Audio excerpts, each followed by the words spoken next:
Ever had a smell just like completely stop you in your tracks? Oh, definitely. Where it's not just remembering something, but you feel like you're actually back there, almost reliving it. Yeah, like the source we looked at mentions this sawmill worker's son. Oh, right, the sawdust smell. Exactly.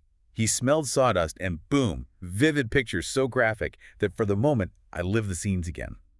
He even said just seeing sawdust later didn't compare at all. It wasn't just a memory, it was like an immersion. An experience, yeah. That intensity, that power to transport, it's fascinating. And it really shows how much we tend to underestimate our sense of smell. And that's exactly what this deep dive is all about today, exploring this really surprising and deep connection between your nose, your memories, and maybe even your overall health. We're drawing heavily on insights from a recent Harvard Medicine magazine article, which pulls together quite a bit of research on olfaction, the science of smell. So our mission, for you listening, is to unpack the science. Why do smells trigger such powerful memories? What's the latest research telling us about how this impacts your mind, your health? It's a journey into understanding a sense you might, well, take for granted. Okay, so where do we start? Maybe with how smell was viewed historically, because it wasn't always seen this way, right? Not at all. Actually, for a long time, early scientists kind of dismissed it, especially in humans. It seems strange now, but people like Darwin, Freud, even early psychologists, they didn't rate human smell very highly. Right. They saw it as primitive. Important for animals, sure, but for us, not so much. The source quotes a psychologist, Donald Laird, back in 1935. What did he say? He noted how scientists would casually pass by the sense of smell as something that is notable among animals but sadly deficient in mankind. Wow. Sadly deficient. But Laird, he had a hunch this wasn't the full story. He suspected smell might hold some important clues about our inner lives. So he decided to investigate. He did. He ran this really pioneering study, asked over 250 people to basically keep diaries of any smell-triggered flashbacks they experienced. And what kind of things did people report? Oh, amazing stuff. Really vivid accounts.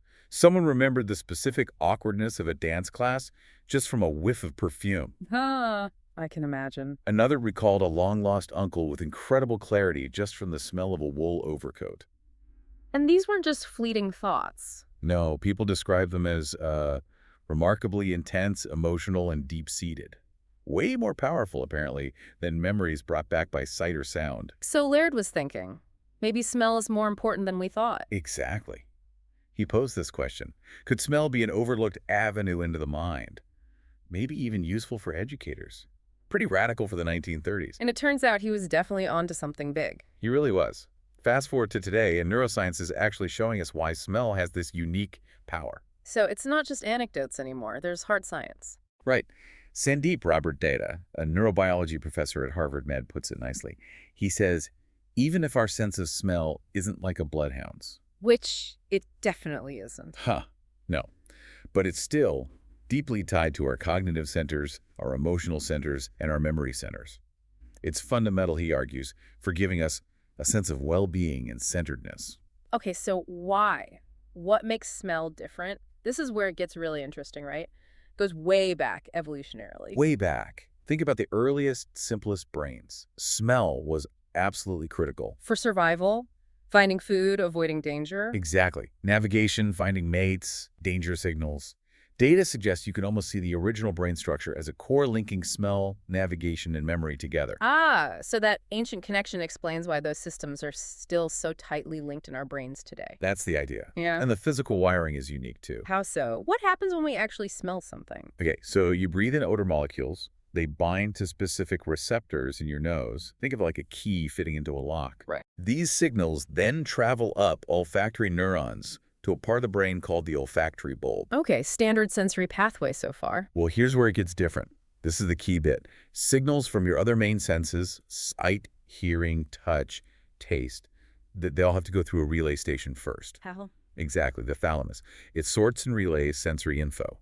But smell signals, they take a shortcut. A shortcut. They bypass the thalamus completely. They go straight from the olfactory bulb to the piriform cortex, which identifies the smell, and then directly, immediately connect to the amygdala, the emotion center, and the hippocampus, the memory hub. Wow, no intermediate stop, just straight in. Straight in. It's essentially hardwired right next to these core memory and emotion centers. And data suggests that's why smell-linked memories feel so emotional, so intense. Yes, that's the leading hypothesis. Hmm. This direct, privileged pathway explains the emotional punch, the vividness, and maybe why these memories often seem to come from much earlier in our lives compared to other senses. It's like an ancient express lane right to our core feelings and past experiences, Pretty much. An incredibly powerful link. which inevitably means it affects our health, right? Both for good and, well, sometimes not so good. Definitely a double-edged sword. Oh, Let's talk about the positive side first. okay.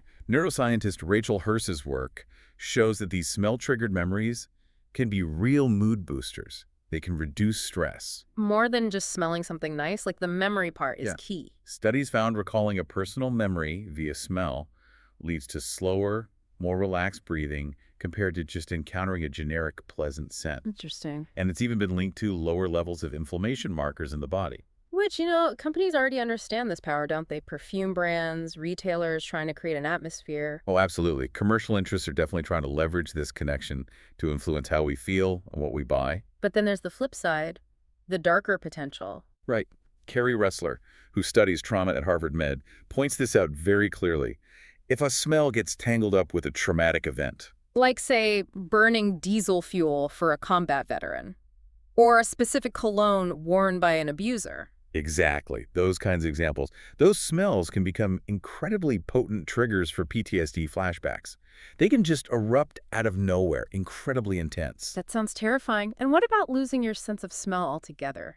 Anosmia. That can be really damaging to mental health, according to data. How so? People report feeling adrift, No. confused, because we don't realize how much we rely on those constant, subtle smells to orient ourselves. Like background reminders of where we are, where we've been. Exactly.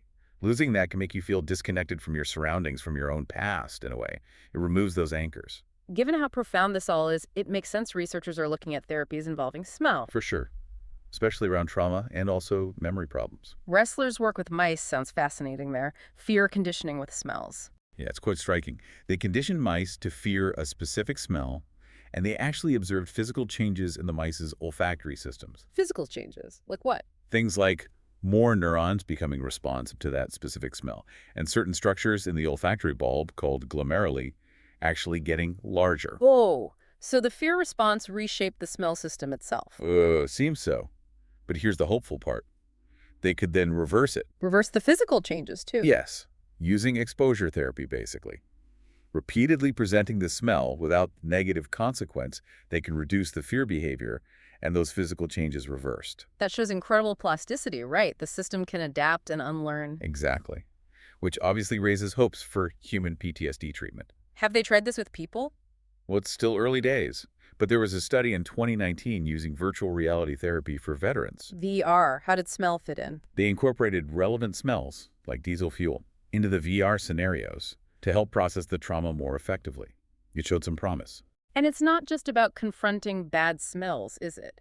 Could you use good smells therapeutically? That's another angle. Training patients to associate calming smells, maybe lavender or something personally meaningful, with safety and relaxation. So they could use that smell as a tool, like an anchor, when they feel anxiety or a flashback starting. Precisely. Creating safety memories linked to specific scents. And what about memory loss, dementia, Alzheimer's? Is smell being explored there too? It is. There's this concept of reminiscence therapy using smells. Like trying to jog memories with familiar scents. Right. Some places are trying it out, like the Hebrew home at Riverdale mentioned in the article. They have these kiosks with nostalgic smells, maybe old books, pipe tobacco, things like that. Is there solid evidence it works yet? The article suggests it's still quite new and not rigorously tested for dementia specifically, but the idea is intuitively appealing given the smell memory link. And isn't there also some link between losing smell sensitivity and Alzheimer's risk? Yes, that's a really intriguing area of research. Mark Albers and others have found that a decline in the ability to identify scents can actually show up years before cognitive symptoms of Alzheimer's appear. So it could potentially be an early warning sign, a risk indicator. Potentially, yes. It's still being researched, but it's a significant correlation. And why would the smell system be affected so early? Data thinks it likely relates back to that deep, intimate connection between the olfactory system and the brain's memory circuits. They're just so closely intertwined. So maybe the disease process impacts those connected areas early on. That's the thinking. And he also adds that studying olfactory memory, how we learn and remember smells, can actually serve as a really useful model. A model for understanding memory in general. Yeah, because the basic architecture of the brain circuits involved in smell memory is surprisingly similar to the circuits used for other kinds of memory. So insights there could help us understand memory decline more broadly. Okay, so let's try and pull this all together. What are the big takeaways from this deep dive? Well, first and foremost, I think, is that our sense of smell is way more powerful and important than most of us realize. It's not just a lesser sense. It has this unique neurological wiring. That gives it a direct hotline to our deepest memories and emotions, bypassing the usual sensory routes. And this connection isn't trivial. It has real impacts on our mental and physical health. Absolutely. It can be a source of distress, like with trauma triggers, but also holds really exciting potential for therapies. Especially for things like PTSD recovery and maybe even helping with memory loss conditions down the line. Right. So going back to that question Laird asked in 1935, what can you do with your nose? The answer seems to be a whole lot more than even Hugh probably guessed. Definitely. And it leaves you with a fascinating thought, kind of inspired by Rachel Herz's work. Which is? Could there be memories locked away inside you right now? Maybe really important ones you'll never access again, unless, just by chance, you happen to stumble across some long-forgotten scent. Wow. That really makes you think about the hidden world our noses connect us to, doesn't it? It really does. So, if you listening found this discussion as intriguing as we did, and you want to keep exploring these kinds of fascinating topics with us, please do take a second to like and subscribe. It genuinely helps us continue making these deep dives. We'd also love to hear from you in the comments. What smells trigger powerful memories for you? Or maybe you have ideas for topics you'd like us to tackle in a future deep dive. Let us know. And if you're interested in supporting the show in other ways, check out the show notes for info on affiliate marketing opportunities. We've definitely got more surprising counterintuitive science lined up from our sources. Lots more to explore. So stay tuned for our next deep dive.